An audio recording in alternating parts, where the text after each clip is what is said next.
Here we go. We're live. We're back to show number 2. Last call, second episode.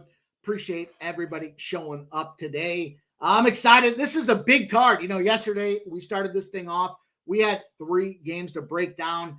And, we went 4-3. So we'll start off with a recap here. And again, big card. So there's a lot of things we have to get to. I want to make sure we give some time for people to file in and get ready to rock and roll with us tonight.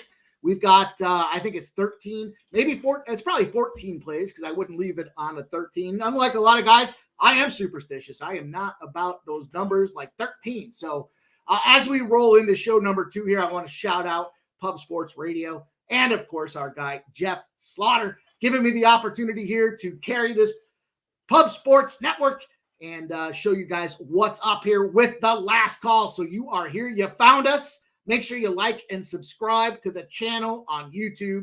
Appreciate everybody that can go out there and promote the Twitter pages that we have out there saying that we're live and that we're rocking. So let them know we're here and that we are rolling. I'm going to start off with just a recap from yesterday. Again, tough card.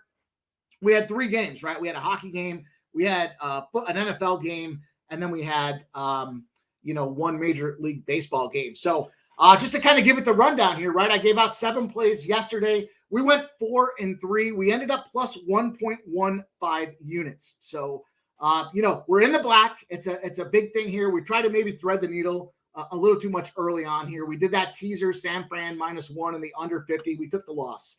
We had the San Fran win and Kittle touchdown. Unbelievable that San Fran came out there and just choked their nuts up. But it is what it is. We roll on here. We had Osborne over 40.5 receiving yards. Turned out to be a victory. And a spot that I was really excited about was the Kirk Cousins 2 touchdowns. I know a lot of my friends told me, you're nuts, man. Kirk Cousins on prime time. But what we did is we set the record straight. He's 5-3-1, now 6-3-1 against the spread on prime time spots. Really, in his last 10 games, he's been fantastic. I know on the live stream, we kept a couple guys off of trying to take his 2 interceptions plus. The guy was averaging a half an interception in primetime games, and that number paid out plus 158 for the Cousins 2 touchdowns plus. We lost that San Fran first quarter. It makes sense. When everybody becomes aware that a team has been nothing but stellar on their scripted plays to start the series off, of course they take the loss for me. It was a -106 loss, but we did rally with that Cousins over 237.5 passing yards. I mean, the guy went over 300. Who knew? Sabres -1. Not happy with that spot there. I thought Montreal would have come back Buffalo would have come back and found a way to get the job done. They were really juicy though. And so anybody that looked at the Sabres at like -178 and said, that's just not the right spot was absolutely right. But what we did get was the Cousins over 2.5 shots on goal. That was even money. And then we came through and closed with the Texas Rangers. Here's the thing. If you bet the Texas Rangers after the show started, they were around plus 120. We locked them in at plus 115. That gave us a 1.15 unit spot. The leans that we talked about, Cousins assist, that power play. I specifically referenced that power play. And Dylan Cousins on that power play as the center, the guy getting tons of opportunities out there. That was a 2-1. That was a plus 200 spot out there. Brantley's RBI on the lean side of things, was plus 220. Did not come through for us, but the leans went 1-1. We're up a unit on the lean side of the house, and we're 4-3 after the show debut to open up 1.15 units. So, we're going to get excited about tonight's card. I got a ton of hockey broken down for you guys. It's the NHL Frozen Frenzy. ESPN, the NHL have gotten into cahoots. They're banging off games every 20 minutes. There's a 16-game NHL card tonight. We've got 2 college football games that we'll be breaking down and diving into. We've got Major League Baseball, of course, in 140 years. It's the first time there's been a Game 7 Major League Baseball playoff game in Philadelphia. I'm excited to talk about that. And, of course, we're going to get into the NBA. Tips off tonight at 7:30, and that's what Last Call is all about. We're going to bring you guys right up to puck drops and first tips. Unfortunately for hockey, those first couple of games that are kicking off here tonight at 6 o'clock, I don't have any looks on. And so you guys are more than welcome to throw some ideas out there in the chat. And, of course, it's important to throw your plays out there in the chat. We love to talk about those. Make sure that when we're looking at the YouTube channels, you guys comment. You put the information out there that you're on so that we can recap it and reflect on it maybe the previous day. If you had some winners we want to talk about those great looks that you guys gave us. And it's all about you guys in the chat, right? Because without you guys, we have absolutely nothing. So I do enjoy and appreciate everybody coming in here. We're just kicking off 6 minutes in. We got over 65 people viewing here, but I do want to give the rundown. Jay Peasy, my guy, says Frozen Frenzy ain't as cold as Mike M's pimp hand. Let's slap him, Jay Peasy. You know it. I was going to drop the F-bomb, but we're just starting this thing off. So I want to behave to start this show off and get things rolling. Our guy Leonard, George in Vegas, says, I hope Western Kentucky scores first so I can take Liberty live. I kind of the same sentiment there.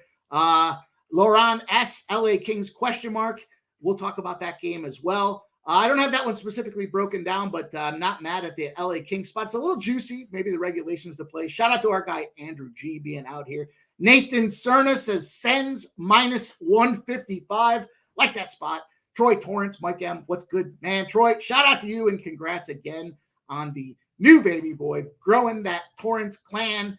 And your wife, Sarah, of course, you guys are doing great things. We appreciate you making the time to come out. You know, got a big show tonight at 8 p.m. You guys are giving out the NFL Pub Hub. Thank goodness you're back. I don't like to get those early looks, and I know you got the database and the spreadsheet to get it done. So you guys make sure you stick around at 8 o'clock. Watch that NFL Pub Hub channel. Nathan Cerna, Andrew K's back. He says Lakers plus 5.5 and Phillies money line. I like the way that looks, Andrew K. Londo, Los Serpientes for the win. Londo, if you're going to talk that blasphemy, we're going to have conversation backstage, but you're more than welcome to your opinion. I know you've been shouting that out all day, talking about getting the Kleenex out for the Phillies fans. We'll break that game down tonight as well. And again, I appreciate everybody showing up here. Fat Cat Ninja, Justin McElvey, he's got the stacks PODs. Kettle Marte over 1.5 bases at plus 120. He's 85 and 89. He's creeping up and he's consistent, man. This guy throws out plays every day. It's not easy publicly to do that every day and be consistent behind it. He's just doing it out of the goodness of his heart, and we appreciate that. So we got Ron Walsek out here as well. Great host, time slot, guest, and content. Thanks. Tony Trill, what up? Pimp Slap, what up? Tony Trill, man. Let's go. Let's get this money, Ronnie and Bergia. The whole gang is here, and I couldn't be more excited. Like I said, we've got a huge card tonight. A lot of looks, and you guys could probably see from last night, if you've been following the live streams, you know what's up. I'm a volume better here. I like to get in there, and some guys will go in there with a giant unit size, and other guys will kind of play it accordingly. Now that you've had a little taste with 3 games to see 7 plays, we're going to bust out a large card tonight, but I like to space it out across the evening as well. So, my philosophy, late betting is great betting. And that's what this show is all about. We want to give you guys the looks, the splits. We want to talk about those last minute money movement situations. We're going to talk about some injuries.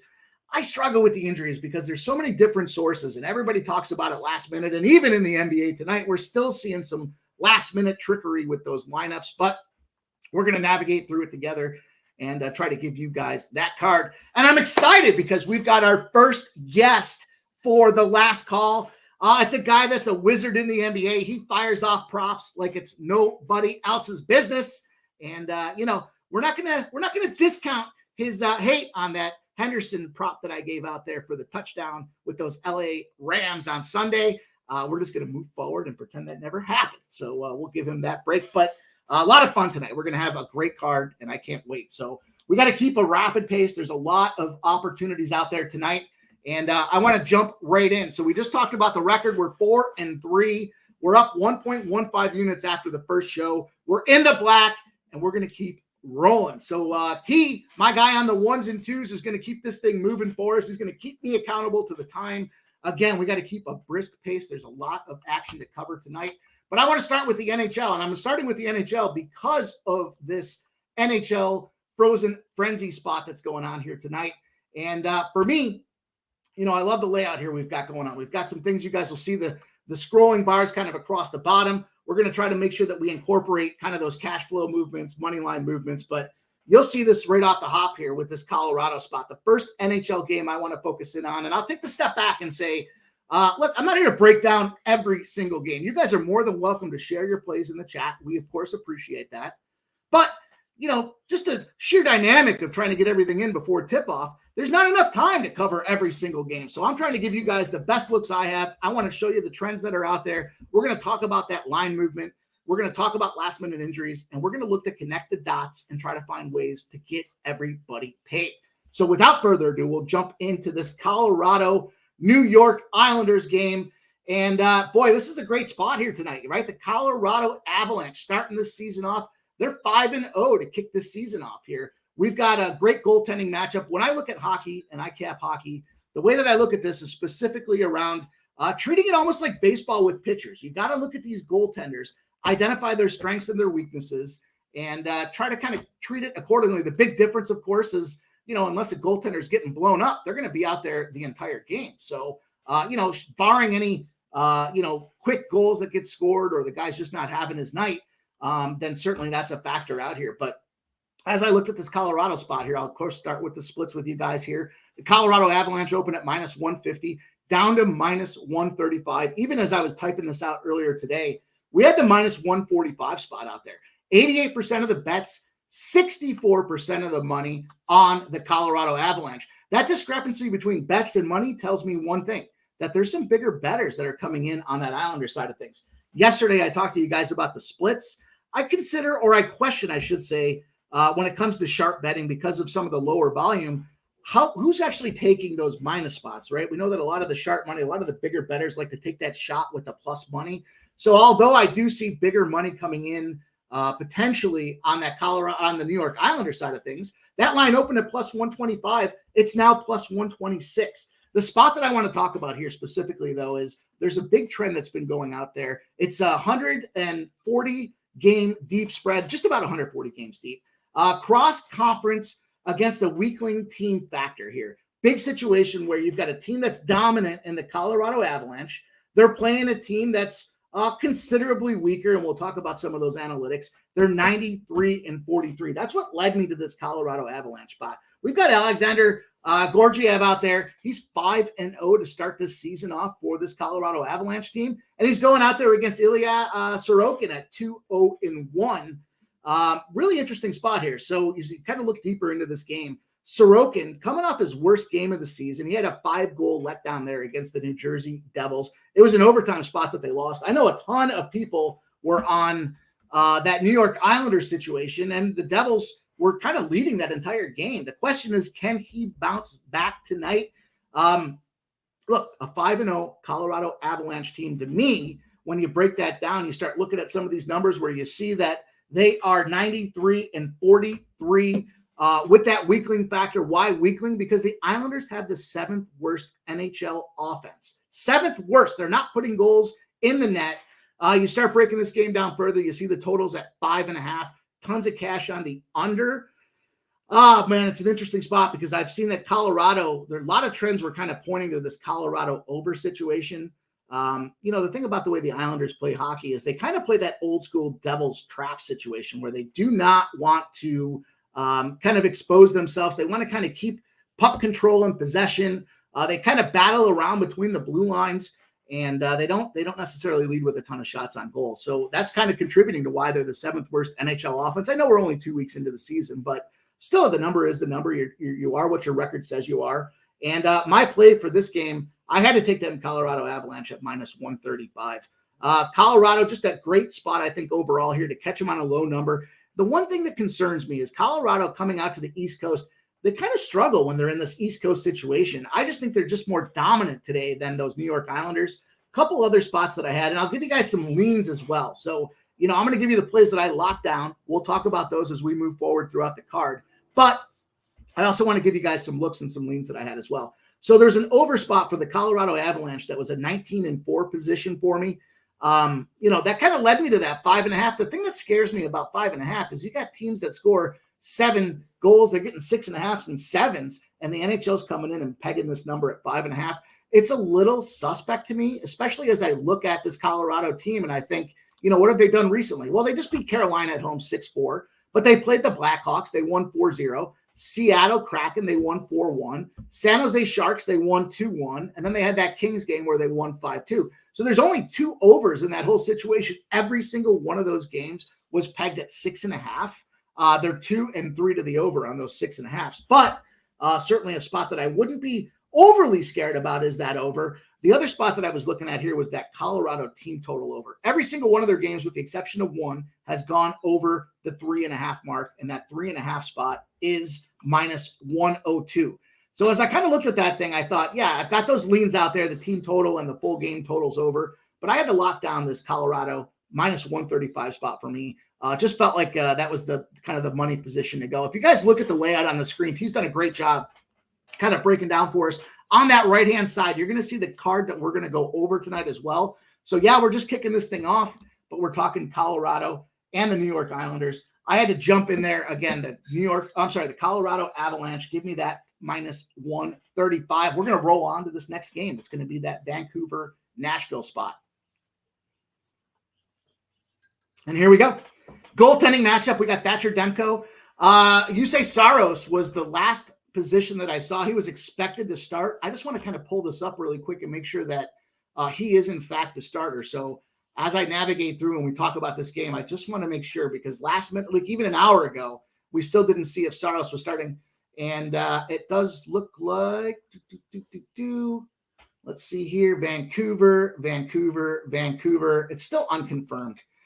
You know what? I don't really care. At the end of the day, to me, I told you guys earlier, I'm not huge on what that injury factor potentially looks like. And this isn't an injury case. This is just a guy that they're not sure if he's going to be the starter or not. So, it's not going to cause me to pump the brakes on the spot. I like this spot quite a bit, and I'll break it down for you guys here in just a minute. But I've got this Nashville situation here, minus 120. Why did I get there? Well, Nashville certainly got 2 in a row. I know Saros is unconfirmed, but we look at these splits, and we'll break this down as well. We look at Nashville. Nashville. I think some of these games are out of order, so that's my fault. But we'll look at this and say we've got the Nashville Predators. We've got 51% of the bets, 50% of the money on the Vancouver Canucks, the road dog, if you will. Suspect position, in my opinion. You got the road dog. They opened that line at even money. They've now moved it to plus 110. So although the Predators opened at minus 120, they're still sitting at minus 120. Vegas is saying, hey, we see some of those bets. Bets can constitute parlay tickets, open parlays, a bunch of other factors, even, first period, second period, and third period plays kind of all aggregate into where bets come from. But the money is still on that home Nashville Predators spot. Another factor to consider here, when you look at the Nashville Predators, here's a 30-3 position for the Nashville Predators. Conference favorites in their first 10 games of the season, if they lost by a goal, as a favorite their previous game, the line is stronger than their previous meeting. They are 30-3. I know I said Nashville won 2 in a row. It's a typo on my part.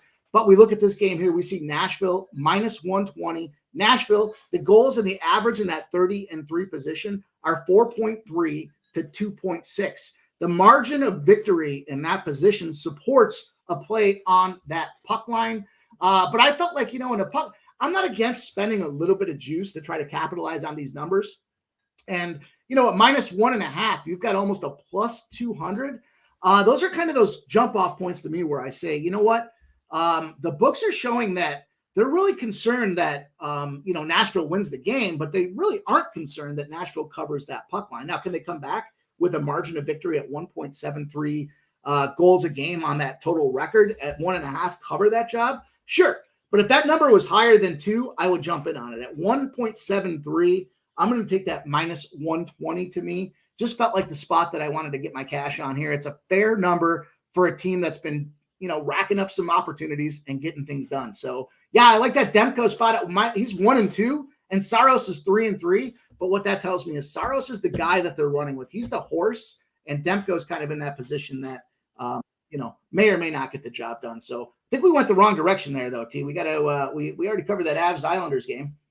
We just talked about the Nashville game, and we're going to go on to the next game. There we go. It's this Dallas spot. We've got Dallas facing those Pittsburgh Penguins. The thing about Pittsburgh, in my opinion, man, they got to have one of the oldest teams in the league. They're oldest, maybe second oldest to, the Washington Capitals. And for me, that's not a spot where I want to have my money. But when I look at Dallas and I look at Pittsburgh, one of the things last year that you may know if you follow the NHL, and certainly I do, we've caught a couple of live opportunities, is that Dallas is an overtime team.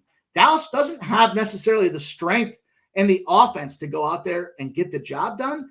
But they keep it cagey, they keep it competitive, and they find themselves going into overtime. So those kind of numbers led me to looking at this under here. We've got Ottinger, who's 2-0-1.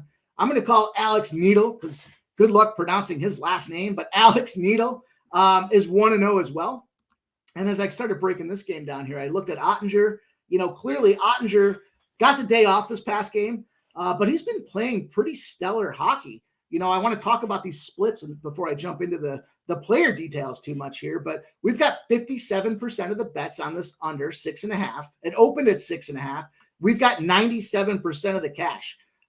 Again, we'll debate and we'll grab data to kind of correlate over the course of the season how this kind of holds true. But for me, Ottinger coming back after rest, he's clearly the best goaltender they've got with a 1.58 goals against average.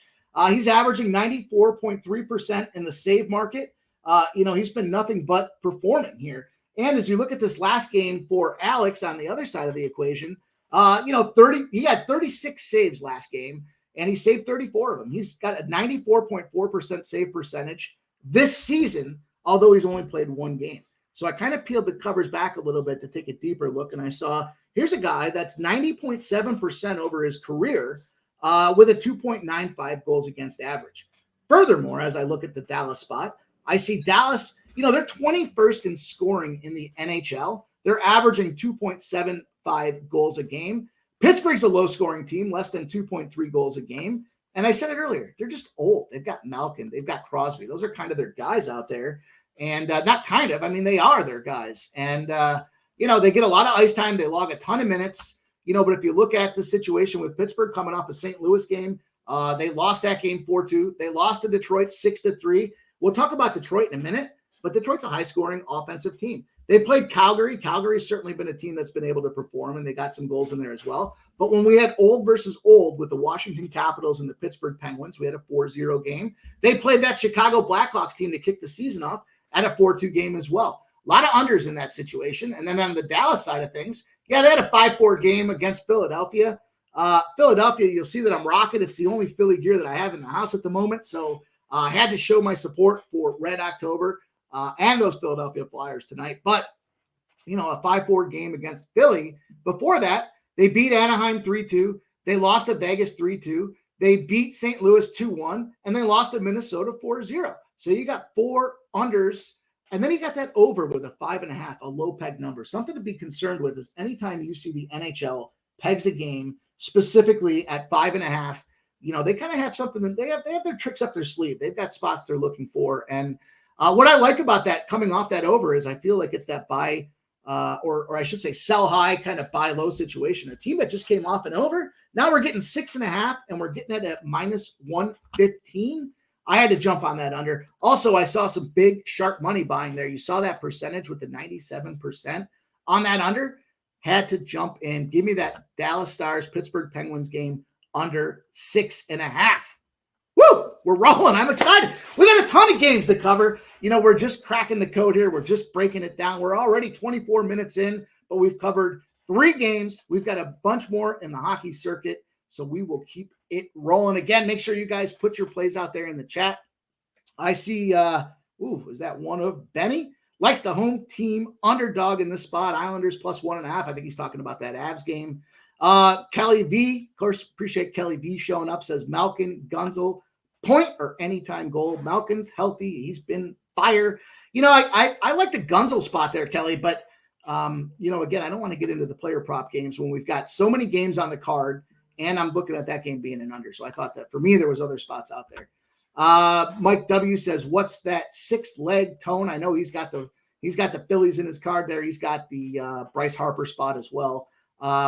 Joey Harp, just getting here. What we doing for MLB? MLB kicks off at 8 p.m. We're going to get there. We're going to cover it down. Gerald Jones says, congrats on the new show, Pimp Slap. I appreciate all you guys. Al Cervix in the chat says, Mikey, murder. Let's get him. Let's murder them Bucks here. And I want to give everybody shout outs, but we got a ton of games to cover. I know our guest is in the wings waiting to share this first tip for the NBA, but let's crack it down. Let's get into this next hockey game out there. We've got Seattle and Detroit. Let's get it.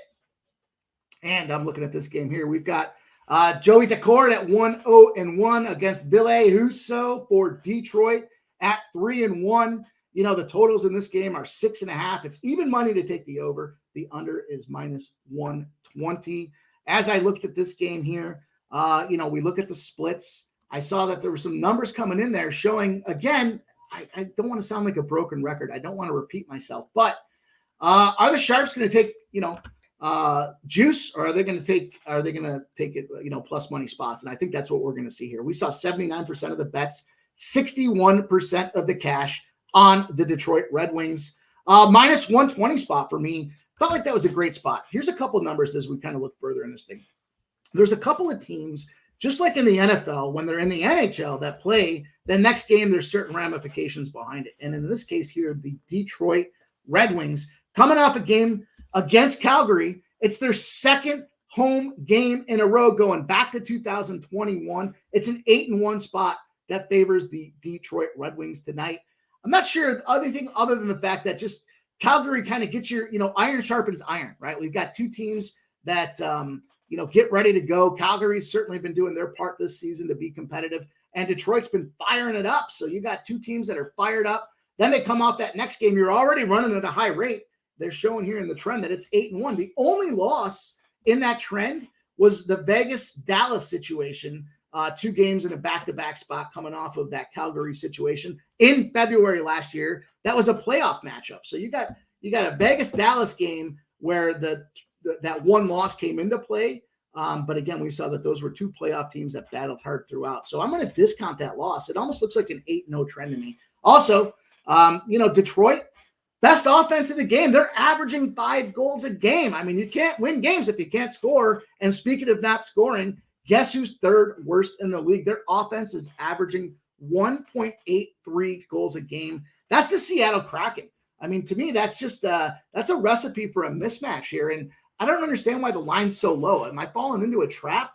I'm not sure, because I do see the money line opened at +107, and it's moved to +112 for the Seattle Kraken. So, albeit, I'm not high on this Kraken team. One of the things that I kind of talked about preseason was I thought their draft a couple years back and their expansion was very poor. Vegas showed the formula and the recipe to be competitive early and be competitive often. There's several years past their inauguration. They won the Stanley Cup last year, and they're just deep. They've got defensive injuries, and they still remain deep and competitive.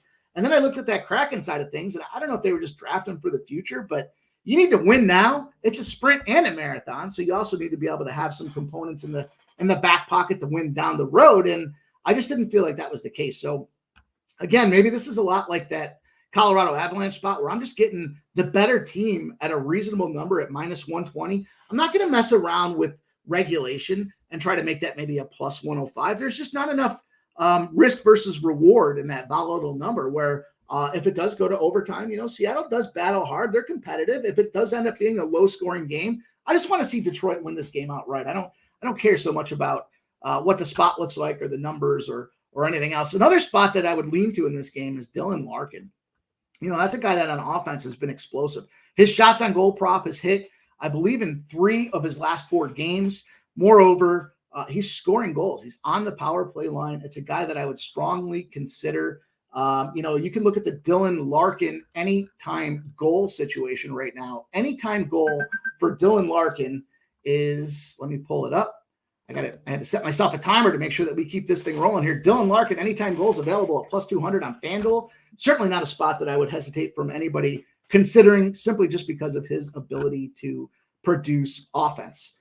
Let's roll on to the next game. We're going to go from the Detroit Red Wings at -120, the home Detroit Red Wings. We're going to talk about this New York Rangers, and we're going to look at this situation with the Calgary Flames. Calgary coming off a long road trip.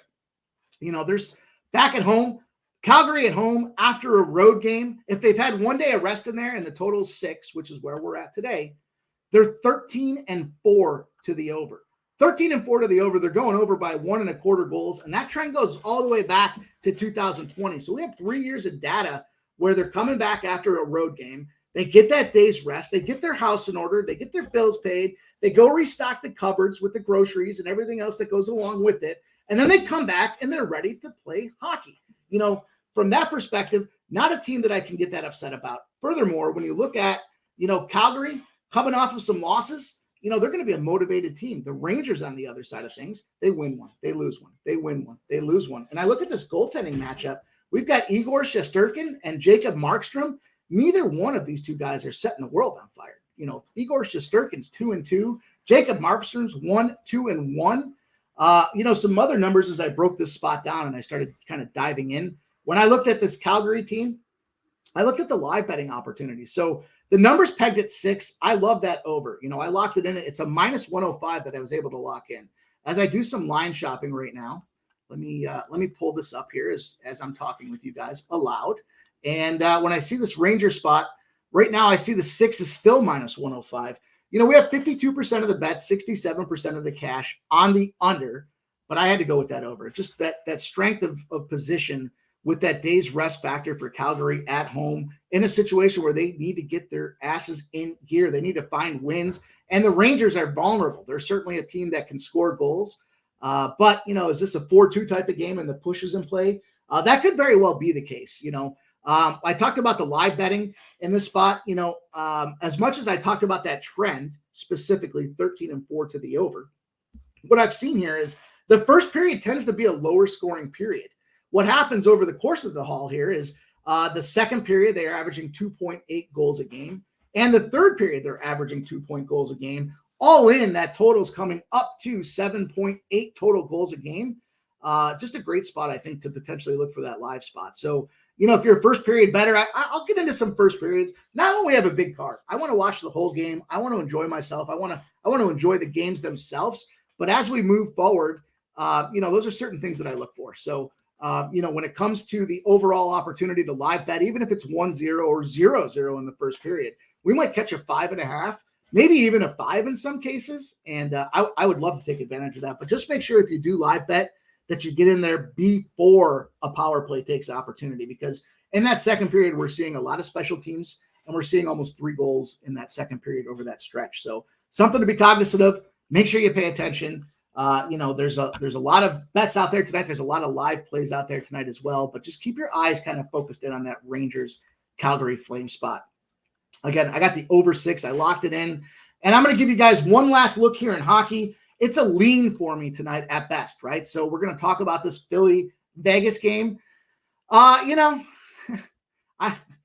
just can't. Here's my breakdown on the Philadelphia Flyers. They're too stupid to realize how bad they are. And what that means to me is they're going to end up having some very difficult spots early in the season where they win games early. And we're seeing that right now. They are top of the stack when it comes to the division. They're rolling with the punches right now, and they're finding a way to win. Now, they are plus 170 right now, I think is the number that I saw out there. In fact, it's plus 183. They've got 29% of the bets and 94% of the cash on the Philadelphia Flyers. Again, is that just a simple situation that they're not going to take Vegas at minus 200? I wouldn't lay minus 200 with Las Vegas. As good as they've been, as hard as they've been performing, it's just not a spot where you're going to make money over the long haul. You can't be, if you want to parlay it, I guess you could argue that's a different story. But the spot that I had to arrive to here was the under. Hear me out with this under. We've got Carter Hart. He's 3-1 right now. We've got Logan Thompson on the other side for Vegas at 2-0.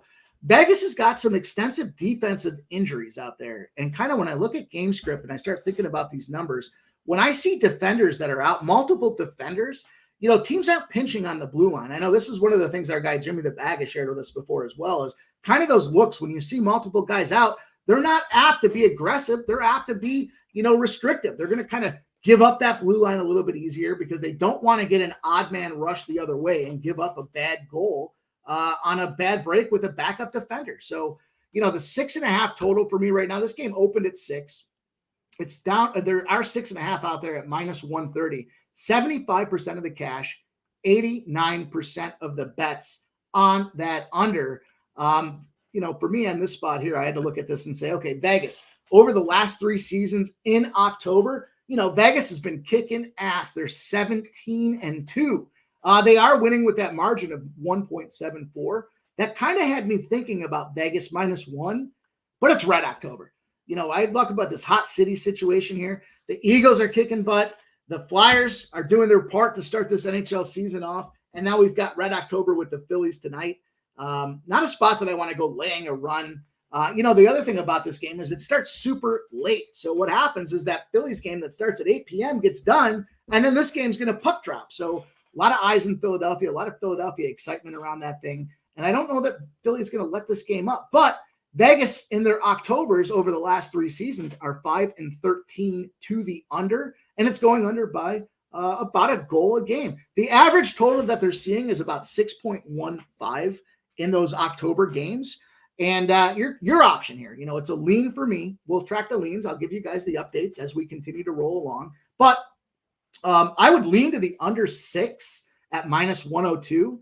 You could take the 6.5 at -130, but I don't want to pay 30 cents a juice if I can have the opportunity to get a push. I do expect this to be a lower scoring game. We see a lot of first periods kind of pop off, and those Phillies games, they're under. So, even a Vancouver team that they just played, super high scoring Vancouver game in the first period, still ended up going under in that first period. So just some things that I looked at and thinking overall, how does this game script play out? It's a late night special. You guys know how that rolls. It's 11 p.m. Eastern, but just a lean that I'm going to give to you guys out there. So, that's going to give us the conclusion of this hockey game here. So the hockey card, we've kind of put the bow on that thing here. We just gave you guys 1, 2, 3, 4, 5, 6 looks in the NHL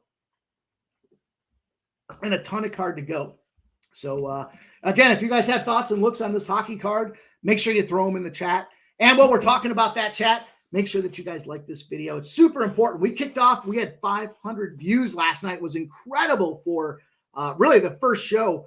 And, I'm excited about the future here. But it needs your guys' help, right? If you like what you're hearing, you got a one guy in here sharing a bunch of looks and leans for you guys. What I need you to do is help promote the brand. Let them know. Pub Sports Radio is where it's at. If you haven't become a member yet, I see a ton of guys and gals in the green, but please become subscribers, become members. It's $4.99 a month. It helps us a ton, and we want to spread the word. Pub Sports ain't going anywhere, man. We're just getting better. Tons of new shows on the horizon, and I'll preach about that all night. I know that all the guys that we work with here in the Pub Sports community are just great guys, great cappers. They all have their edges and angles. We're going to talk about that with the NBA and our guy Billy Briz tonight.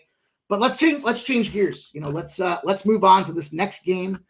We just covered 6 hockey games, rapid fire pace, and you can see that it's very difficult to get into every single game because, albeit we've got a huge card with a bunch of spots tonight, 6 games kind of brought us through the whole distance here. So, as I look at this next game, I want to talk college football with you guys for just a minute here. Before I do that, Jay Peasy, I want to recognize our guy here. He gifted a Pub Sports Radio membership. Make sure you go out there and grab it. Jay Peasy, you're the man. We appreciate your efforts, brother. I know you're doing all kinds of things, giving out them intros, them fire intros, putting your plays out there. He shows up every single day, every single show. The guy's out there throwing his picks and plays out there. So, Jay Peasy, we appreciate you, my guy. All right, I'm going to jump in here, and I'm going to give you a play, and then I'm going to give you guys a lean here on this New Mexico game. So, we do have 2 college football games. I've got looks. I've got some options here that I really wanted to dive into. As we look at this here, very important, I think, as we transition from hockey and we move over to not just the college football, but the NFL and, of course, the NBA, that we talk about these splits, because I believe these numbers definitely have some merit to them here. And we've got New Mexico State. I know they opened up in some places at 2.5, 60% of the bets, 45% of the cash on New Mexico State. La Tech's been reeling this year. Not a strong spot for La Tech. The total on the other side of things opened at 54.5. It's moved up to 55.5. 51% of the bets, 90% of the cash is pouring in on this under. And Vegas is saying, hey, we see that you took 54.5. How do you feel about 55.5? That's kind of a recipe for at least a red flag, in my opinion. So not a spot that I want to really jump in and hammer. But where I did want to get involved with is this New Mexico State first half. New Mexico State, 3-1 in the Conference USA. They've got 3 wins, covers in a row. Their situation for Conference USA teams that are coming off of 3 covers in a row.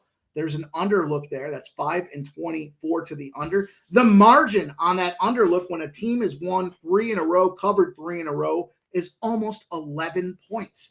This is kind of one of those spots that makes me scratch my head and say, why is Vegas moving the number up? And so I kind of put the flag on that. I had to move away from it. I had to say, I'm just not going to jump into that. I do see New Mexico State 16-13 straight up. But again, the win margin on their victories is less than a point. Their wins are against Sam Houston, FIU, and UTEP. They've covered 5 in a row, which I think is impressive. But, as I looked further into this game, what do I think New Mexico State's advantage is? Well, clearly our guy's tight end, a family member that's out there in the tight end world, has been crushing. But Diego Pavia is a mobile quarterback. This guy's not just a mobile quarterback, but he's also tied in Conference USA with the most touchdown passes. He's got 16 of them out there, and he's leading the team with 527 rushing yards. That is the epitome of dual threat. On the other side of things with La Tech, we've got the quarterback carousel going on. We've got Jack Turner, and we've got Hank Bachmeier. Hank Bachmeier is the transfer from Boise State. He had to come in a relief effort against Middle Tennessee last week. He did okay. He had 16 for 24 through the air, 178 yards. I believe he had a touchdown in there as well. But I just think that you got a dual threat versus a team that's got 2. You guys know the saying. If you've got 2, you don't have 1. And that's going to be an issue, in my opinion, for La Tech. La Tech ranks in the bottom 20 against non-Power 5 schools. And New Mexico State's rushing the ball at 6.1 yards a carry. I put those two together thinking this is a clock control situation. It kind of correlates to that under that I was talking to you guys about there. The 5-24 under spot with almost 11 points to the under. What we've got here is a team that, needs to go to their backup quarterback to produce offense versus a team that's able to dictate at will whether they're going to run the ball or they're going to pass the ball with their leader and their quarterback. La Tech has also lost 4 of their last 5 games. And it's a second season for their coach, Sonny Cumbie. It doesn't look like he's got the pieces in order yet. I referenced that second season because to me, he's going to take a couple of years to get all his horses in the stable before he's confident and comfortable with what he has to do. So where I went with this game, given those numbers, given the electricity that this New Mexico State team brings to the field, I had to go with this New Mexico State first half. I got the +1.5. Wouldn't be mad at anybody that takes the the money line on New Mexico State, being able to start out there quickly and aggressively. The only factor I had for the full game is this number that jumps out at me. And this kind of fits perfectly this New Mexico State team. When you're a conference away dog and you're on a streak of covering 4 or more times, they end up going 4-10 against the spread.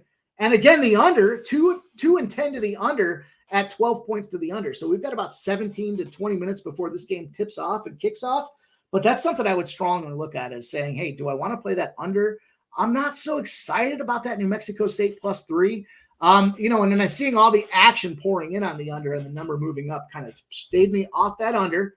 I'm also off that +3, but it is a lean. I just want to start off with New Mexico State getting this job done early and moving the ball down the field. All right. Let's keep rolling. On to the next 2 college football games tonight. I try to give you guys a look at every one of these games and at least some numbers and some trends. If I get there at the end of the day or I don't, at least there's some consideration for you guys, and hopefully it helps you take these betting windows away. Weather-wise here, Liberty, Western Kentucky, big game tonight. It's going to be chilly. It's going to get down to 50 degrees. There is no wind, though, so I think the wind is the bigger factor, right? These guys can pass in rain. They can deal with cold temperatures. But when it's windy, and we've seen this just recently in the NFL specifically, boy, the offense just kind of shuts down. You don't have the ability to get the job done. Let's look at the splits really quick here. We've got Liberty opened up at +1.5. They've moved to -4. 62% of the bets, 45% of the action on Liberty. Now, I'm going to put an asterisk on that. There's been some reverse line movement or some U-shaped movement in this situation. What we had is earlier today, we had -5.5. We did have, when I sent this information over to T to get this stuff kind of queued up for us, we had 82% of the bets and 77% of the cash on Liberty. Now we've seen those numbers drop to 62% and 45%. There's definitely some late money moving on this Western Kentucky side. There are still some +5s out there, so it's critical that you shop. Make sure you line shop appropriately. As far as the total is concerned, Liberty under 61.5. They had 32% of the bets, 48% of the cash on that under. That number now has moved to 64% of the bets, 59% of the cash. So albeit that there's still kind of some bigger cash coming in on the over, to me, this looks like, I had to rock with this under spot. I locked it in at 61.5. There are 62 out there. If you're not familiar with these two teams, Hugh Freeze was coaching for Liberty a couple seasons ago, up until last year, and he brought that organization all the way into a top 25 school. They brought in the Coastal Carolina coach to replace him, which meant that they brought a lot of trickery in the offense. If you watched how Coastal Carolina played, Coastal Carolina was a team that was, highly bowl game regarded. I think they had that New Year's Six game as well. They play on the Smurf turf in that blue turf, but, Chadwell was a guy that had certain trickery up his sleeves when it came to the offense. What have they done since Hugh Freeze left? Well, they didn't really lose a lot of guys in transfer. What they did is they strengthened their defense. And now, not only that, but with the trickery in offense, they rank number 15. They've got 5 big plays over 50 yards or more. They run sweep packages, jet sweeps, play actions. You name it, they're running it out of that backfield. It's a lot of fun to watch. And that fun to watch is correlated to their opponents struggling to keep them kind of locked down. And so we're seeing that, they've won a bunch of games in a row. And it's not going to, I don't think it's going to change. But what's happening with Western Kentucky is Western Kentucky relies very heavily on their pass game. They come out, they throw a lot of passes in the first quarter, and they don't move off the gas. They're certainly not good against mobile quarterbacks, the trickery gadget offenses that are out there. But their run game is really, I don't want to say it's non-existent. It's just not competent. And what happens now is you've got a team that's going to be forced to go to the air raid type of offense. Western Kentucky ranks second in sacks allowed through the country in college football. Think about that. So you got a team that depends on the air raid. They can't run the ball, and they're getting sacked a ton. That's not a recipe for success. But why are they hanging in games? It's because they turn the ball over. On defense, they're averaging 2.5 turnovers a game. That ranks them third nationally in the country. So you kind of got a little bit of a mismatch when it comes to their offensive line isn't good at stopping the sack. And then their defense just keeps them in games with turnovers.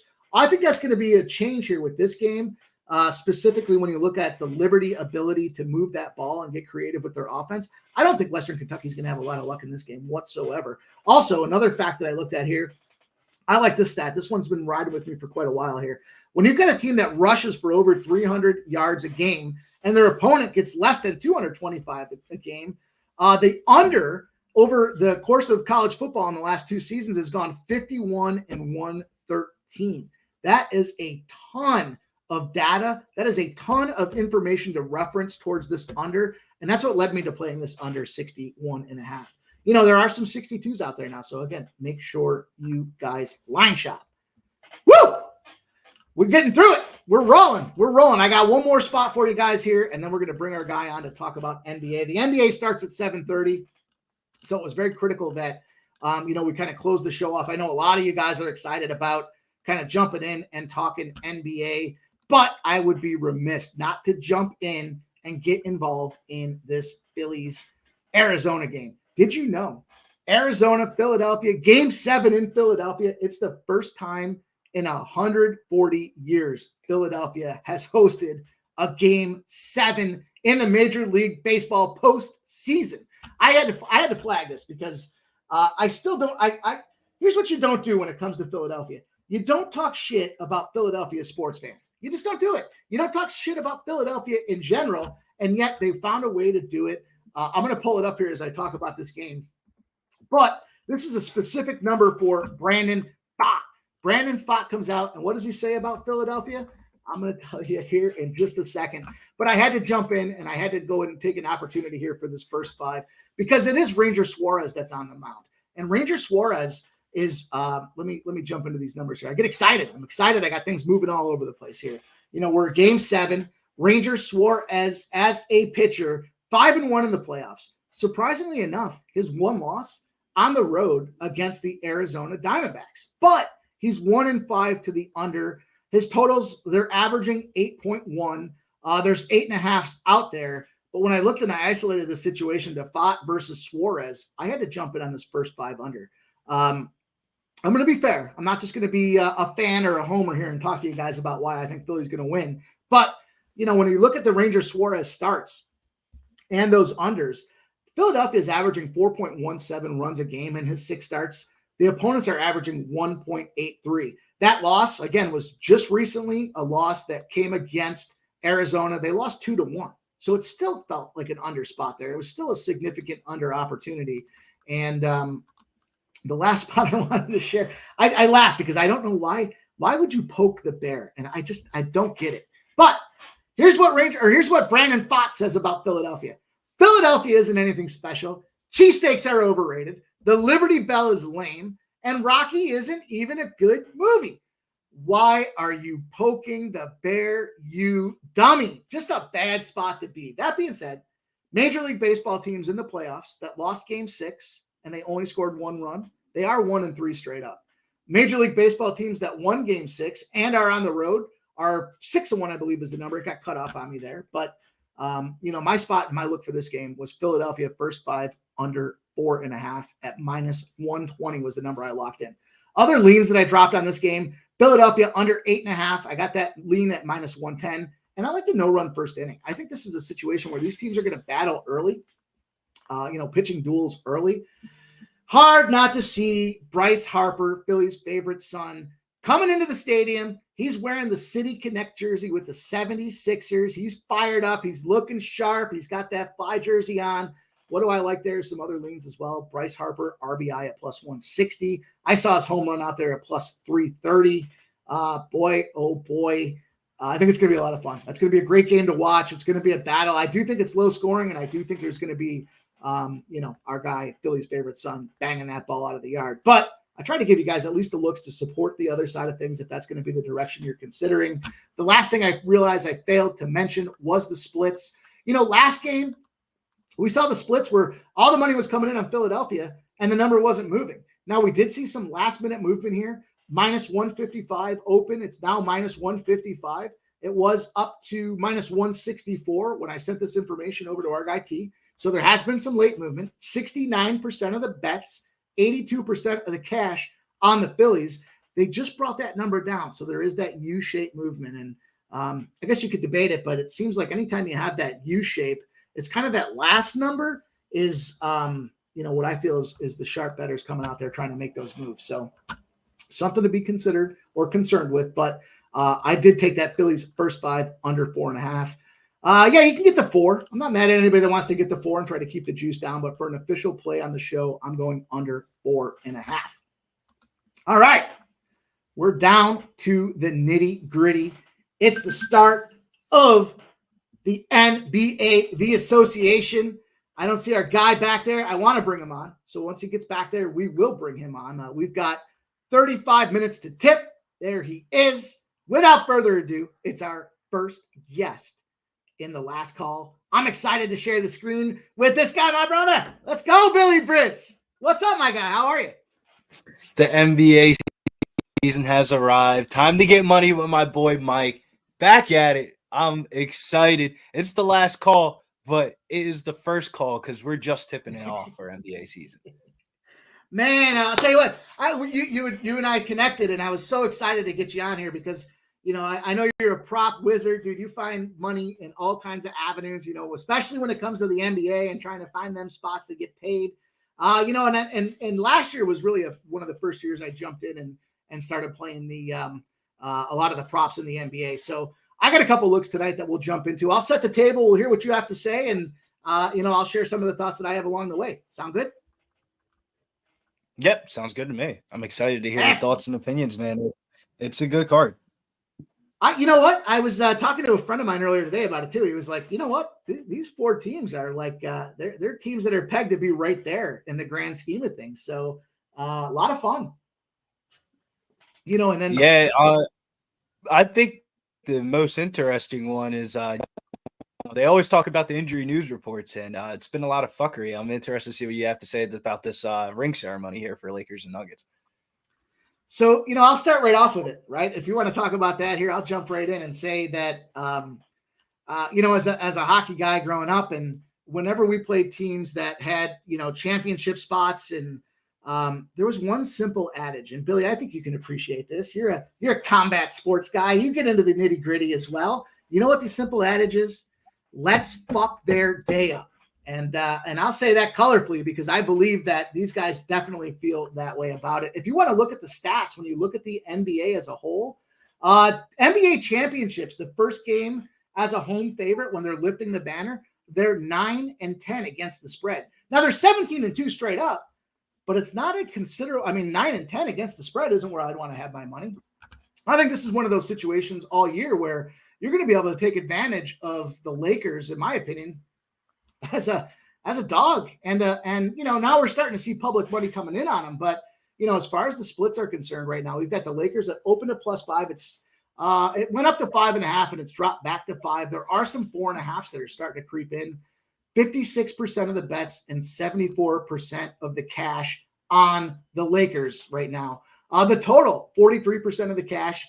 I'm sorry, 43% of the bets, 63% of the cash has moved that number from 227.5 to 228. So what we're seeing is some bigger bets are swaying that number to the over.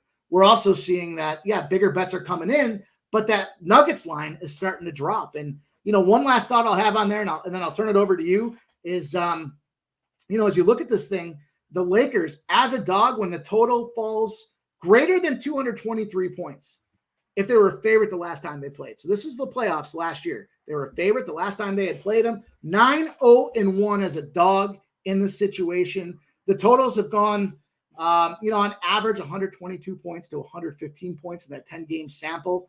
My play on this game, I've got two. I've got the first is I took the Lakers at +5.5 earlier today. Let me see if there's still a 5.5 out there. There's not. There's a 5. So to make it official and keep it tight and right for the stream here, I'm going to jump in on the +5. It's -110. Not fair to talk about anything that wasn't tweeted out. So that being said, I do want to also look at another spot that I had here was LeBron James. LeBron James points over 23.5.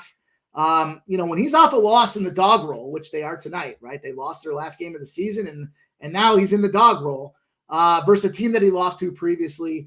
He's going over 18-6 on that line total. So out of 24 games, he's gone over 23.5 18 times. It's a pretty considerable advantage. And it's the first game of the season. So you got to believe he's healthy. He's rested. He's not going to play any of that screwery out there that says, hey, I'm not going to get in here and get the job done. But that being said, those are just a couple looks I had in the game. And let's hear it. Let's hear what you got, my guy. Yeah, I feel like this is a very sharp line considering that we just seen a 4-game series between these two teams to close out the Lakers season. But I guess it's a little bit of recency betting bias for me. Lost a lot of money on the Lakers in the last 2 games of that series against the Nuggets. Thought they would win one of those 2 home games. And it just feels like a spot where you would think that the Lakers would bounce back. And it's the Denver's ring ceremony here tonight, but I think the better angle here would be the Lakers in the first half through October and January of last year. The Nuggets were 19-24 ATS in the first half, and I could definitely see them coming out a little bit slow. I actually moved on the first quarter under 58.5 at -120. I think it's going to be a somewhat slower pace of play to start off the season for these two teams. Maybe a couple of nervous shots here for the Nuggets. Some of their role players like Michael Porter Jr., he didn't really play a lot in the preseason. He's been practicing for the last couple of weeks, but he hasn't really played a lot in the preseason. The Nuggets bench, they only ran like an 8-man rotation last year in the postseason for that series, and some of those back end of those rotation players aren't really in there, like Bruce Brown and stuff like that. So now you have those players being replaced by guys that are going to have to step up in bigger roles, like Reggie Jackson coming off the bench, Julian Swarthworth from Gonzaga. He had a really good preseason. He averaged 17 points for the Nuggets throughout the preseason, but it just feels like a spot where I don't know what I'm going to get out the Lakers. Throughout I would say all season, they did make some upgrades. Taurean Prince is going to be in the starting lineup tonight for Vanderbilt, but I kind of feel like the Taurean Prince props on the board tonight are kind of a little bit of trap. If you remember last year and late in that series, they were playing Rui Hachimura off the bench. Even though he wasn't starting, he was closing in those minutes, and he was supposed to be the Jokic stopper. And I don't think they're going to go too far away from that to close the game. Jamal Murray looked really good in that series, man. He averaged 27.4 points per game in that series. I mean, game 1, he had 31 points. Game 2, he had 37. Game 3, he had 37. And game 4, he had 25. And I could definitely see Jamal Murray firing off on D'Angelo Russell, even though D'Angelo Russell had a good preseason. Defensively, I don't think he's going to be that good still. Dennis Schroeder is no longer on this team anymore. So the Lakers are going to have to figure out some bench usage stuff. LeBron's not going to play 35 minutes on opening night, regardless of it's the Nuggets or not. LeBron's only probably going to play around 30 minutes. I think Anthony Davis is the one. Anthony Davis is going to have to take that next step. If a lot of the Lakers, I feel like preseason talk and coach speak was about Anthony Davis having to play bigger role in the offense this year and handling more of the usage of shooting and stuff like that. So don't be surprised if Anthony Davis shoots a couple of threes. Maybe there's some big plus money on the board for Anthony Davis three or something like that. There's a lot of different ways to attack this, but I think it's Lakers early, and then the Nuggets ended up covering the spread around that third, fourth quarter in the second half. I don't know, man. LeBron's 0-5 since being with the Lakers and NBA openers, and I don't think I saw that. Go tonight. I think it's a six god for LeBron tonight. I think they're going to go 0-6. But this is not my favorite bet on the board. This is a game that I feel like the bookies have more information than the actual bettors. So it makes me nervous when you see the bets that I have laid out there here in your breakdown. I wish we'd talked about it sooner, so I wouldn't put my foot in my mouth here. But it's funny though when you look at the leans. You talked about Prince and the trap spot, right? I caught a ton of Prince 3-pointer props at the end of last season. For him to only be at over 1.5 and it's plus 125. I mean, I think you're onto something there as far as is that trappy. And then you see the other lean I had was the Murray over 21.5 points. I just thought that this number, again, the number that I saw with this average in these games, 122 to 115. Guys, keep some of these margins in mind as we talk about this stuff. You'll hear me talk about it show in and show out. When it comes to live betting, with those being the average numbers over a sample game that I reference on the show, you can kind of correlate maybe some of your live betting spots to kind of match up with that stuff. So yeah, the only thing I liked about Prince is that he's been averaging 5 threes, kind of through the preseason here. So he's getting a lot of looks at it. He's getting a lot of shots. One other number that I'll toss out there, and it didn't correlate for me. So it was kind of a lean. I'm going to call it a lean, is the road teams that are up to a +6. If they lost their previous 2 meetings as favorites, the caveat here is it goes back to last season. They're 24-1 to the under, and they're going under by 14 points. So, maybe that's what Billy Briz is saying. Where is LeBron going to get 25 plus minutes out there? Are they going to just kind of phone it in and just play a defensive game to try to be competitive? Maybe, maybe that's something that we see out there. So the Lakers under 228.5 was the number that I had at the time that we put this together. There's some 229.5s out there now as well. I would look for some early scoring to Billy's point here, and then potentially that's an opportunity. We know the rule of 10s in the NBA. When you see these teams go on 10-point swings, start to look to the other side of things here. So, some great insight, some great detail. That's why Billy Briz is here. Nobody better to be the first guest in the last call. And we got a big game coming up next, so we'll jump right in, and we're going to talk. Of course, we're going to give you guys more looks here. We've got this Golden State Phoenix Sun game. I don't know which one I'm more excited about here. It's hard for me to get on one side versus the other, especially with this game.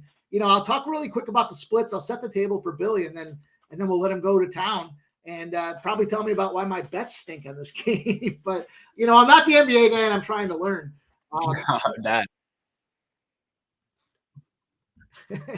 67% of the bets, 65% of the cash on this Warrior spot.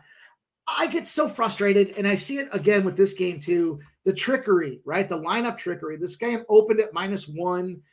Then they announced Draymond Green was out. It moved to +1.5. Then they announced Bradley Beal's out, and it went to like 3s. And now it's kind of settled back around that 2 number. So some interesting thoughts there on the injury front. we know there's some big moves here, some great counter narratives in this game. It's the first game that Kevin Durant comes back to Golden State, right? It's also Chris Paul's first game against the team that just got rid of him. So, Billy, I'm excited to hear your thoughts on this game. Why don't you give us the lowdown, my guy? Yeah, first things first. The story to start off the game is Kevin Durant's jersey's going in the Raptors tonight in Oracle Arena in Golden State. They're retiring Kevin Durant's number tonight.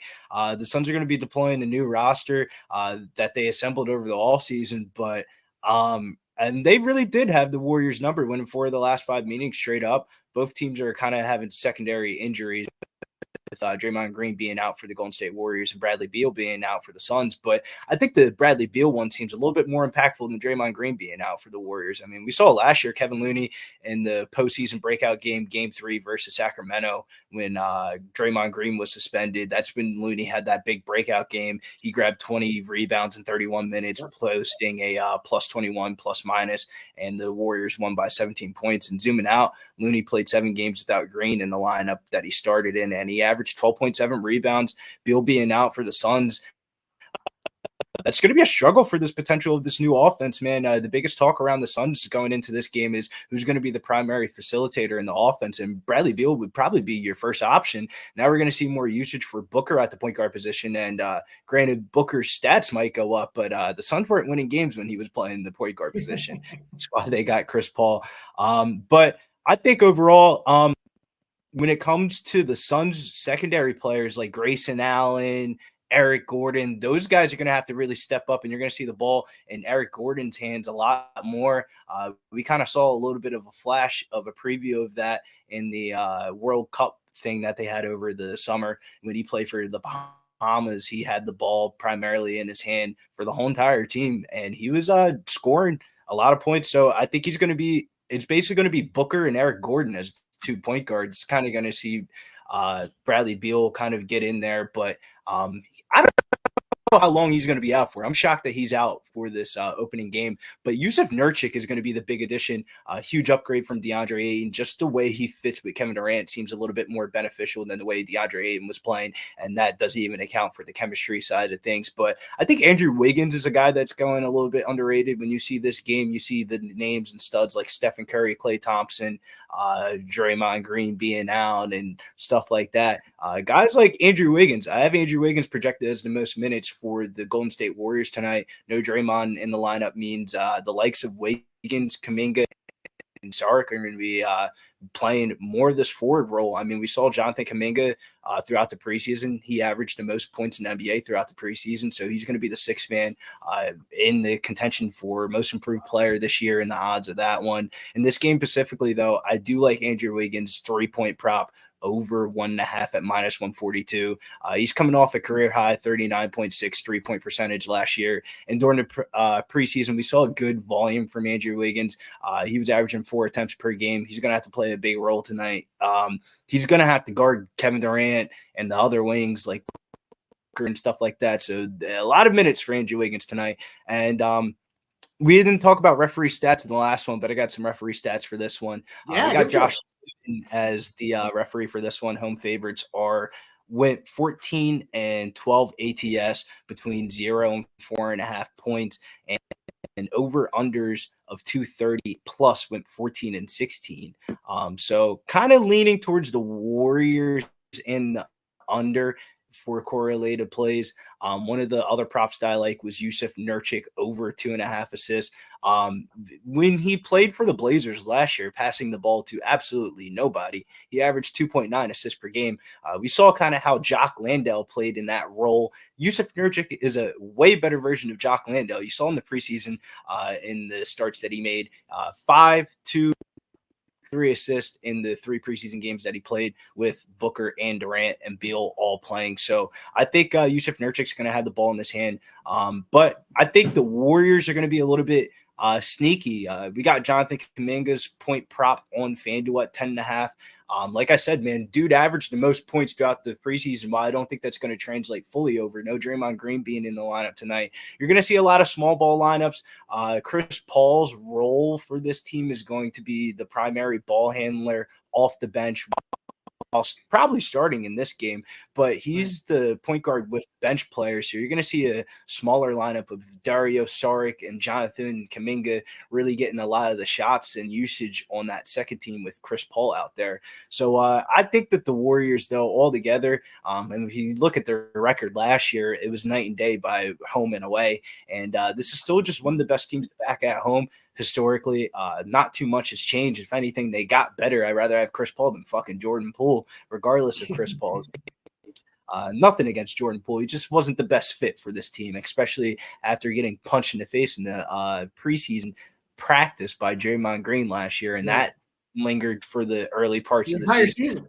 The whole season, honestly. They were talking about it at the end. I mean, it was like, and you knew that guy had to go. And as soon as that happened, you knew he had to go. But they kind of found a way to make him save face, so to speak, with kind of letting him linger around there with that whole thing. So, yeah, I think the best bet on tonight's card for the NBA has got to be the Warriors money line straight up, man. I just don't in real life basketball, and we see this in basketball with assembled star teams and all that. It takes a week, a month, a couple of games for them to really get it together. And I bet you they all didn't project Bradley Beal to be out. He started point guard for the dress rehearsal game that they had a week ago. Now he's out for the first game of the season. And then you also got Booker dealing with a toe injury. He was 50-50 to play, but he's definitely going to play against Klay Thompson. They both had beef over the whole entire offseason throughout different podcasts and stuff like that. I think the Warriors hand it to them, and they show them that the reason why they're the GOATs of the Western Conference right now, even with Denver winning the championship last year. Warriors smash spot here. Even if you want to sprinkle the Warriors 10 plus, I think it's endorsed just because both of these lines are a little bit closer tonight for opening day. We see this all the time in NBA. The NBA is the association of blowouts. When these two games are going to blow out, and I think the Warriors blow out the Suns tonight. So is that an official for you? Golden State money line? Yeah. The 4 plays I would say are official plays for me in the first game, first quarter, under 58.5. That was minus 120.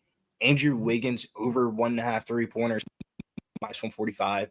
Golden State Warriors on the money line at Barstool Sportsbook was the best line that I got, minus 145. And then one play that I didn't talk about, but I talked about a little bit each leg of this parlay, plus 395 3-leg parlay here of the Golden State Warriors money line, Curry 25 plus points, and Yusuf Nurkic over 2.5 assists. I'm sorry, say that again. Golden State Warriors money line, Curry over 25 plus points, and Nurkic 2.5 assists. It was plus 395. Awesome, nice, dude. So I thought that's a great breakdown, man. I think you nailed it. I looked at it. I couldn't get there on the side for me. Obviously, as we started hearing about Beal being out there, I thought, well, geez, that's got to be something that you look at here. The total, when Golden State's playing the Suns, the total has been with a total under 235. Golden State's 4-0 at home. They're just dominating on those Suns. The breakdowns that I had for this spot here, I was with you with the lean on that Nurkic side of things, over 2.5 assists. I looked at Kevon Looney. I got the Looney prop over 9.5 rebounds, and you hit on it. You nailed it. I mean, the guy, when Draymond Green goes out last season, he had 7 games where Draymond was out, and he went 20 rebounds, 16 rebounds, 17 rebounds, 13 rebounds. He had a 6 in there, but he had a 17 and 11. So all but one game went over the 9.5. When he averages 27 or more minutes in the game, he's got 13.1 rebounds a game. And in the 8 games that he had overall without Draymond Green, he's averaging 29 minutes. So all of those kind of factors led me to that Looney rebound prop. It's a little more juice than I'd like to pay, but you talked about Chris Paul being the guy off the bench. The slow pace that he brings out there, I think, is the advantage for Looney, because the Suns don't have that size in the matchup on the boards, and Looney's shown that he's been nothing but a double-digit guy in that situation. I don't like hearing that news on the toe with Booker, but I did go with the Booker over 2.5 threes, and I got that as an official play at plus 146. Look, last season, he was getting 2.2 threes, averaging around 6 a game with a 28.9% three-point shot right from beyond the arc. This season, though, in 3 games, he had a game where he had 2, he had 3, and he had 4, but he's averaging 4, 6, and 6. He only played less than 21 minutes a game in the preseason in those 3 games that he played, But when I kind of broke it down and I was looking at what the coach said there, Vogel's comments literally said, last year we weren't shooting enough threes to be competitive with a team like Denver. And we saw what happened there in the grand scheme of things and how Denver got it done. What we did see is we saw that Booker's usage for the three has gone up in those preseason games. It's gone up almost double his average, and his minutes are less than 21 a spot in preseason. So, I wouldn't be mad at anybody that takes the over 2.5 at plus 146. And hell, the Mike, 4, I would even ladder it, man. I would ladder it up. Like talking about, the coach talked about them shooting more in the preseason. Booker responded by shooting more in the preseason. If you have a toe injury, I would imagine that would affect you driving to the basket. Yeah, Booker's going to be stopping, popping, especially against Klay Thompson, especially all the beef that they had. Booker's going to be shooting that shit left and right from the 3-point line. So I would ladder it up to 3 or 4. Yeah, so the 4 was plus 430 when I looked before the show. So absolutely right on spot. I think we're lock and step with this one here. I like the over 2.5 with the plus money. Would not be mad at anybody that wanted to go 4 or even more. The game plan is for him to shoot more threes. So, we got through it, boys and girls. We got through a whole plethora of the card. Hopefully you guys have kind of seen how this thing works now. We're going to cover a whole lot of spots. I'll give a quick recap. I'll ask Billy to do the same thing as well here. We'll break this card down right quick here. I got the Colorado Avalanche minus 135, the Predators minus 120, the Dallas Stars under 6.5, the Detroit Red Wings, the over 6 in that Rangers Flames game, a lean to the under 6 in the Flyers game. I got the first 5 under in that baseball game at 4.5. As a move on down the line, I took New Mexico State first half plus 1.5, the under in the Liberty game at 61.5. LeBron James points over 23.5. The Lakers plus 5. Kevon Looney over 9.5 rebounds, and Devin Booker over 2.5 threes. Billy B, man, can you recap the plays again one last time? And then any other thoughts or looks you want to share with us? We obviously would all be appreciative of your expertise in looking at a card. Yeah. Before I recap the card, man, always appreciate it. And the fact that I'm the first guest on the show, man, it is an honor. We got to give out some winners. So the plays that we went with tonight, first quarter under in the Lakers Denver Nuggets game, under 58.5 minus 120 at FanDuel Sportsbook.